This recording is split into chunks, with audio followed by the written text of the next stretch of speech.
Hello and welcome to let's crack UPSC CSE. मैं हूं नंदिनी और आज हम डिस्कस करने वाले हैं एक बहुत ही ज़्यादा रिक्वेस्टेड टॉपिक जो कि है about the Abhinav Arora controversy. हमें हमारे व्यूअर्स ने काफ़ी सारे कमेंट्स और काफ़ी सारे रिक्वेस्ट के वाया ये बोला कि हमें डिकोड करना चाहिए इस पर्टिकुलर टॉपिक को, जिसके चलते हम आज एक बहुत ही बैलेंस्ड अप्रोच लेके आए हैं इस पूरी सिचुएशन में। इस पर्टिकुलर सेशन में हम बात करेंगे कि कैसे जो कुछ स्पिरिचुअल लीडर्स हैं वो सोशल मीडिया का इस्तेमाल करके एक कैटेगरी को क्रिएट कर रहे हैं जिसमें जो आम जनता है, जो आम लोग हैं, उनके रिलीजियस सेंटिमेंट्स का इस्तेमाल करके एक तरीके से बिजनेस बनाया जा रहा है एक बहुत ही सेंसिटिव मुद्दे को। तो बिना किसी देरी के इस सेशन की शुरुआत करते हैं और समझते हैं सबसे पहले कि अभिनव अरोड़ा एक्चुअल में है कौन। तो ये जो 9 साल का बच्चा है छोटा सा, वो इंडिया का यंगेस्ट स्पिरिचुअल ओरेटर है और इसको ऑनर किया गया है by the cabinet minister Shri Nitin Gadkari. And ये लाइमलाइट में फिर से इसीलिए आया क्योंकि रिसेंटली इनकी मदर ने एक स्टेटमेंट दिया है जिसमें उन्होंने बोला है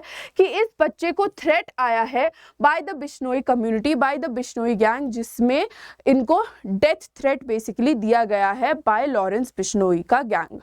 जिसके चलते एक तरीके से जितने भी लोग थे जो अपनी सोशल मीडिया को काफ़ी ज़्यादा स्ट्रांगली रिसर्च करते हैं वो सब एक्टिव हुए, जितने भी मीडिया हाउसेस थे वो भी एक्टिव हुए एंड उन्होंने आइडेंटिफाई किया कि अभिनव अरोड़ा का जो लाइफस्टाइल है वो काफ़ी ज़्यादा कंट्रोवर्शियल है। अगर हम शुरू से बात करें तो हम देखेंगे कि Abhinav Arora got famous from one single video जो वायरल हो गई, that was related to Ganesh Chaturthi. Ganesh Chaturthi में जो बप्पा को विदाई करने का समारोह होता है उसमें वे बेहद ही फूट फूट कर रो रहे थे, जिसके चलते उन्होंने ये जो पूरी स्पॉटलाइट थी वो खुद पर क्लेम की एंड इवेंचुअली कई सारे मीडिया हाउसेस ने, न्यूज़ चैनल्स ने इनको इनवाइट किया for various interviews, for various podcast, जिसमें वो रिलीजियस आइडियोलॉजी जो थी उसको प्रमोट करते थे, उसके बारे में बात करते थे, जिसके चलते अगेन लोग जो थे वो एक्टिव हो गए। एंड जैसा हर influencer, content creator, actor, actress या किसी भी फेमस इंसान के साथ होता है, वैसा ही रेपरकशन अभिनव अरोड़ा को भी फेस करना पड़ा, जिसके चलते उनके कुछ जो पुराने वीडियोस थे उन्होंने भी वायरल होना स्टार्ट कर दिया, जिसमें कि देखा गया कि अभिनव अरोड़ा अपने फादर का जो बिजनेस था उसको प्रमोट करते थे, उसके एड का पार्ट थे एंड कई सारी ऐसी भी रील्स थी जिसमें उन्होंने बेसिकली बात की कि कैसे उनकी जो मदर हैं वो उनके लिए नॉनवेज कुक किया करती थी, जो कि अगेन एक कंट्रोवर्शियल मुद्दा बन गया बिकॉज अपने रीसेंट इंटरव्यूज में, पॉडकास्ट और वीडियोस में उन्होंने बात की कि कैसे लोगों को नॉनवेज कंज्यूम नहीं करना चाहिए, जिसके चलते उनको काफ़ी ज़्यादा हेट मिली। अब इस पूरी सिचुएशन को अगर हम देखें तो काफ़ी ज़्यादा इम्पॉर्टेंट तो नहीं है, but again why are people focusing on it so much. तो अगर हम फोकस की बात करें तो इसीलिए है वो इतना ज़्यादा क्योंकि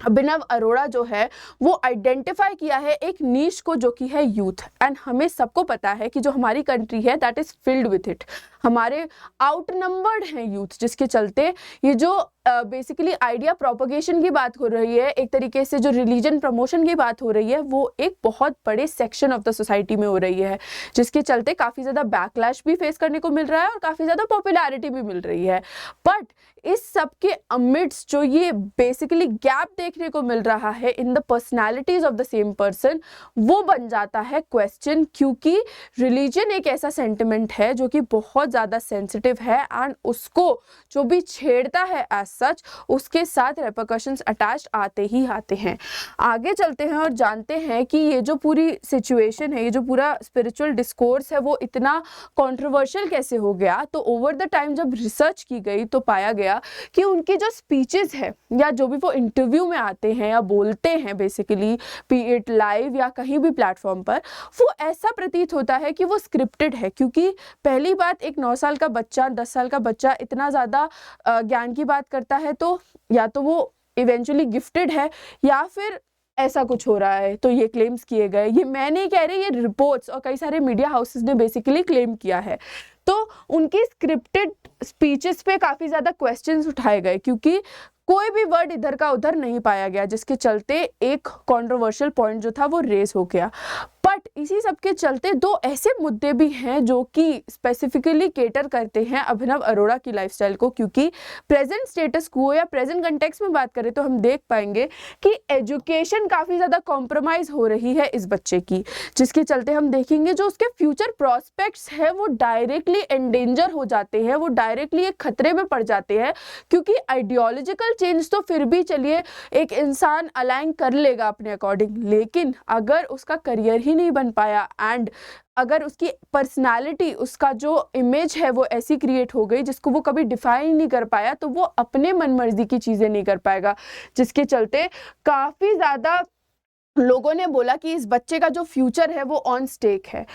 अगर इस पूरी सिचुएशन को हम अच्छे से समझें और इसका डेप्थ पकड़े तो हम देखेंगे कि काफ़ी ज़्यादा इमोशनल एक्सप्लॉयटेशन भी हमको देखने को मिल रही है। फिर चाहे वो अभिनव अरोड़ा के जो व्यूअर्स हैं उनकी बात करें या फिर अभिनव अरोड़ा की ही बात क्यों ना करें, क्योंकि एक छोटे से बच्चे से इतना ज़्यादा जो एक्सपेक्टेशंस हैं जो की जा रही हैं, एक तरीके से उसको एक चाइल्ड आर्टिस्ट की तरह से यूज़ किया जा रहा है, तो वो कुछ नहीं बल्कि एक विक्टिमाइजेशन है, जिसके चलते काफ़ी ज़्यादा नेगेटिव इम्पैक्ट पड़ेगा उस बच्चे की मेंटल हेल्थ पे। साथ ही साथ ये भी क्लेम किया जा रहा है कि अभिनव के जो पापा हैं उनके काफ़ी सारे बिजनेसेस फेल हो चुके हैं, जिसके चलते उन्होंने ये नया बिजनेस क्रिएट किया है। जैसे ही इस बच्चे की एक रील वायरल हो गई, उन्होंने इसका पीआर संभाल लिया है और अभी तक का सबसे सक्सेसफुल बिजनेस जो है वो अभिनव अरोड़ा को क्लेम किया जा रहा है, जबकि वो कुछ नहीं बल्कि एक छोटा सा बच्चा है, जिसके चलते ये जो पूरी कंट्रोवर्सी है वो स्पार्क हुई कि कैसे एक छोटे से बच्चे को यूज़ किया जा रहा है एक बिजनेस क्रिएशन के लिए और मोनेटाइज करने के लिए एक बहुत ही सेंसिटिव एस्पेक्ट को, जो कि हमारी कंट्री के लिए है रिलीजन, जिस पे कोई भी कॉम्प्रोमाइज़ करने को कभी भी रेडी नहीं होता। आगे बढ़ते हैं और जानते हैं कि क्या ये पहली बार हो रहा है, तो नहीं। रिलीजन को टाइम एंड अगेन हमने देखा है कि यूज़ किया जाता है as a tool to influence people और gain fan following over the time. अगर हम कई सारे एग्जाम्पल्स को कोट करें तो हम देख पाएंगे कि हमारे सबके पास एक सेपरेट स्टोरी होगी जिसमें किसी ना किसी इंसान ने रिलीजन को यूज़ करके अपनी फ़ैन फॉलोइंग बढ़ाई है और लोगों को इन्फ्लुएंस करने की कोशिश की है, जिसके चलते हम देख पाएंगे कि जो हमारा आइडियोलॉजी है वो काफ़ी ज़्यादा डिफरेंट हो जाती है, चेंज हो जाती है और चैलेंजिंग हो जाती है, जबकि ऐसा नहीं होना चाहिए। क्योंकि हम हिस्टोरिकल एस्पेक्ट को थोड़ा टच करें तो हम देख पाएंगे कि जितने भी हमारे रिलीजन से जुड़े लोग हुआ करते थे, फिर चाहे वो माता गार्गी हो, वेद व्यास हो, स्वामी विवेकानंद हो, या जितने भी लोग बेसिकली किसी भी धर्म से या उससे रिलेटेड चीज़ों से जुड़े रहते थे, उनके पास एक ज्ञान का भंडार होता था। शास्त्रार्थ किया करते थे वो लोग, डिबेट किया करते थे अपनी नॉलेज को प्रूव करने के लिए। जबकि प्रेजेंट सिचुएशन में हम देखें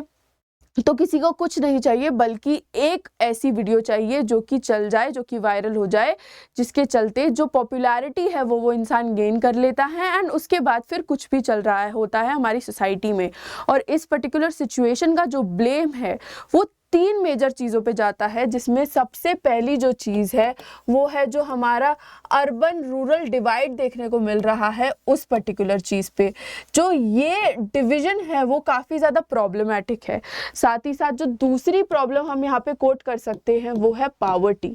जो गरीबी देखने को मिल रही है वो भी काफ़ी ज़्यादा एक इम्पॉर्टेंट एस्पेक्ट है, जिसके चलते ये जो मिसइन्फॉर्मेशन है वो फैलती जा रही है एंड बेसिकली जो लोग हैं वो भी इसमें मान्यता रख लेते हैं, वो भी उसको मान लेते हैं। अगेन जो तीसरी चीज़ है जो पावर्टी से ही रिलेटेड है वो है इलिटरेसी, क्योंकि लोगों को जो बेसिक प्राइमरी एजुकेशन है वो भी प्रोवाइड नहीं हुई है, जिसके चलते उनको बहलाना फुसलाना जो होता है वो भी बहुत ही ज़्यादा ईजी हो जाता है एंड जो इसीलिए मासेस हैं वो डायरेक्टली उठ के जा रहे हैं towards the people who claim to be spiritual gurus and जो क्लेम करते हैं उनकी प्रॉब्लम्स को सॉल्व करने के लिए। क्योंकि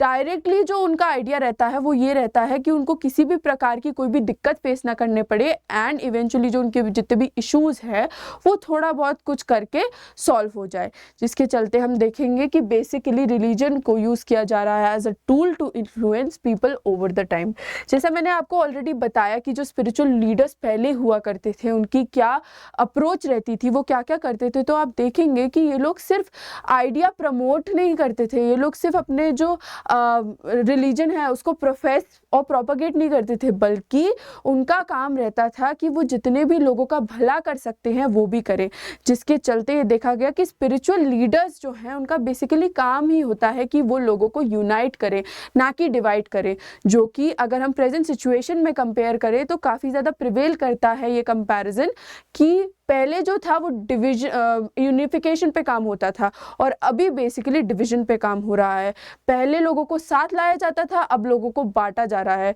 जिसके चलते हम डायरेक्टली आइडेंटिफाई कर सकते हैं कि जो स्पिरिचुअल लीडर्स का बेसिकली मार्केट है वो कितना ज़्यादा बिजनेस ओरिएंटेड हो गया है एंड नो लॉन्गर वो कुछ ऐसा रहा है जो हमारे धर्म से, बी इट कोई भी धर्म, उससे रिलेटेड हो, जिसके चलते आज ये डिस्कशन बहुत इंपॉर्टेंट हो जाता है क्योंकि ये एक मेजर प्रॉब्लम है हमारी कंट्री में, क्योंकि लोगों का इस्तेमाल किया जा रहा है in the name of religion and in the name of spirituality, जिसके चलते हम आज ये सेशन आप तक लेकर आए हैं, जिससे आप जो है सिविल सर्विसेज एस्पिरेंट वो इवन थोड़ा सोशल वर्क भी पुटअप करें, क्योंकि इस इशू को सॉल्व करना बहुत ज़्यादा इम्पॉर्टेंट है।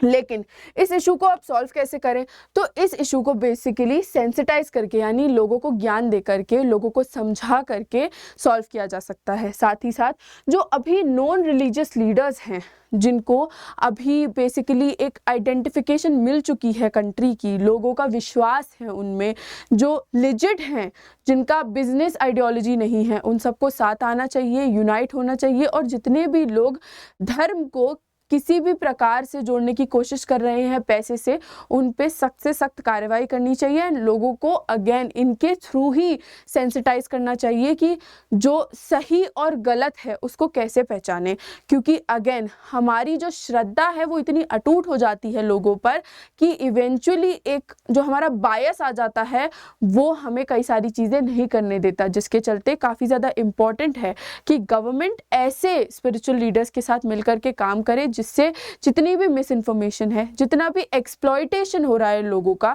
And for that matter even जो स्पीकर्स हैं उनका भी उस पर बेसिकली काम किया जा सके एंड ये जो प्रॉब्लम है वो रिजॉल्व की जा सके। साथ ही साथ डेवलपमेंट पे काम करना बहुत ज़्यादा ज़रूरी है, क्योंकि जैसे ही जो हमने इशूज स्टेट किए अभी 2 स्लाइड पहले, जिसमें हमने बात की थी कि कैसे rural urban divide, illiteracy, poverty, ये सब कॉजेज़ हैं ऐसी सब चीज़ों पे बढ़ावा देने के लिए और ऐसे बिजनेसेस को क्रिएट होने के लिए एक स्पेस देने के लिए, तो वो एड्रेस होगा जब डेवलपमेंट जो है वो जोर शोर से होगा एंड लोग जो हैं वो ज़्यादा से ज़्यादा अवेयर हो जाएंगे। इस सब से बेसिकली ये जो हमारी प्रॉब्लम है मिस इन्फॉर्मेशन की, रिलीजियस सेंटिमेंट्स को यूज़ करने की दूसरों के फ़ायदे के लिए, अपने फ़ायदे के लिए, वो डिस्कार्ड हो सकती है। क्योंकि अगर हम अपनी पहली स्लाइड में जाएं तो हम देखेंगे कि जो सोशल मीडिया है वो एक बहुत ही पावरफुल टूल है एंड उसको बहुत ही ज़्यादा सावधानी से इस्तेमाल करने की ज़रूरत है, जिसके चलते हमें एज इन्फॉर्म्ड सिटीजन्स, जितने भी लोग इस वीडियो को देख रहे हैं, हमें वेदर और नॉट आप एस्पिरेंट हैं कि नहीं है, बट हमें अपनी रिस्पॉन्सिबिलिटी को आइडेंटिफाई करना चाहिए एंड लोगों को ज़्यादा से ज़्यादा बताना चाहिए, जैसा आपने पीके मूवी में देखा होगा कि ये रॉन्ग नंबर है। तो I really hope that you like the session. आपने जो रिक्वेस्ट किया था, आपको आपकी जो डिमांड थी वो फुलफिल हुई। अगर आपकी और भी रिक्वेस्ट हैं तो आप बिल्कुल क्लेम कर सकते हैं, कोई भी ओपिनियन है तो आप कमेंट सेक्शन में लिख सकते हैं एंड अगर सेशन अच्छा लगा हो तो इस सेशन को ज़रूर से ज़रूर लाइक कर सकते हैं। अगर अभी तक जो ये हमारा चैनल है लेट्स क्रैक यूपीएससी सीएससी का, वो आपने सब्सक्राइब नहीं किया है तो वो भी कर लीजिए, क्योंकि तभी आपको जितनी भी रीसेंट अपडेट्स हैं वो हमारे वाया आप तक मिल पाएंगी। I really hope that you enjoyed the session, you like the session and with this is me Nandini signing off for the day. Thank you so much for watching.